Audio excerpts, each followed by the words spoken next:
Harry Varden's classic swinging procedure, which I call a vertical chop and roll, concerns how you cause your left arm and golf club to move in space so that the ball gets hit well. And the left arm and golf club can work as a human flail.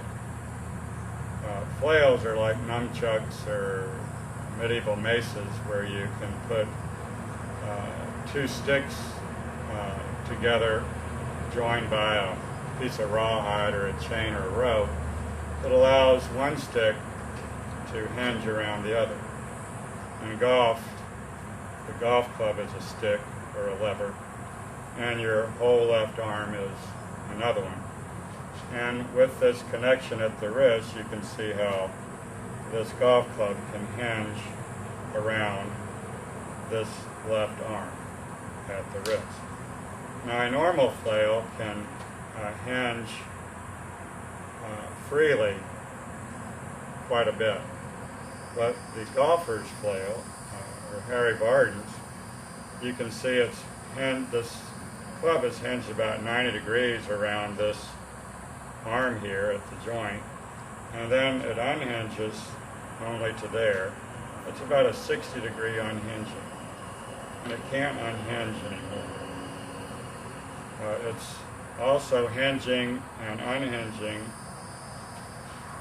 about the narrow edge of the arm, not the broad. This would be broad hinging, or a broad hinge action, and this is narrow. Anatomists would call this a radial deviation of the hand and club around the radius bone, and then an ulnar deviation toward the sharp, narrow ulnar bone. And it's often misunderstood because if you see it in stop action, from this face-on view, it appears that this club should be able to keep unhinging. And then once you see it from a different point of view, it looks like maybe it did. But, if you look from this angle, you really can't see that unhinging very well. So hopefully you create the capacity for this club to hinge to a 90-degree angle from the start, but it's really only about 60, and then it unhinges 60.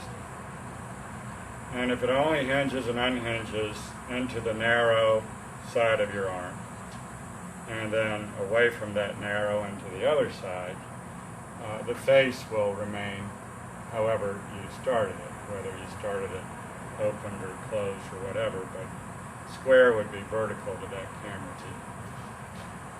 And we learn to operate this flail. The upper stick goes from the wrist all the way up to the shoulder. And this hinge is a lot different than this hinge. This hinge is the most complex joint in the body. It's a universal joint, but it's also, this arm is moved in even more complex fashions by the collarbone joint and the scapula joint around your sternum and thorax, and very complicated gliding joints here. Very talented upper stick. And this upper stick has such a range of motion that you can cause this flail to not only revolve around your sternum, but rotate as well. And that's a property you want to cultivate. And then, believe it or not, the trailing arm, or right arm for me, is what moves the flail the most, gives it the most range of motion, and the most power and speed.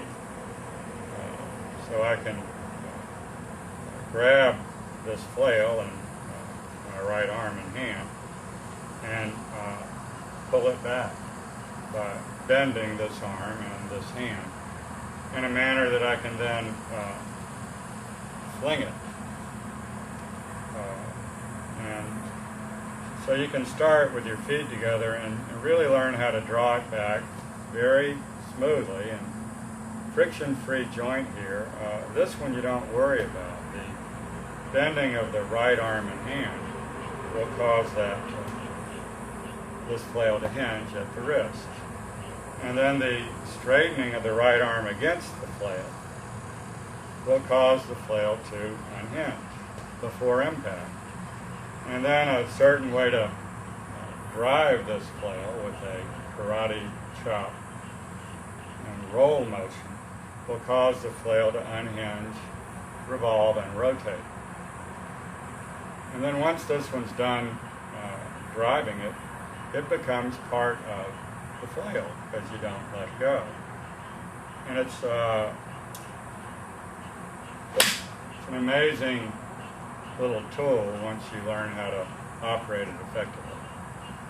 And it's very easy to get caught up in trying to get the legs and the spine and the core muscles to try to operate it, but they really can't do much to it.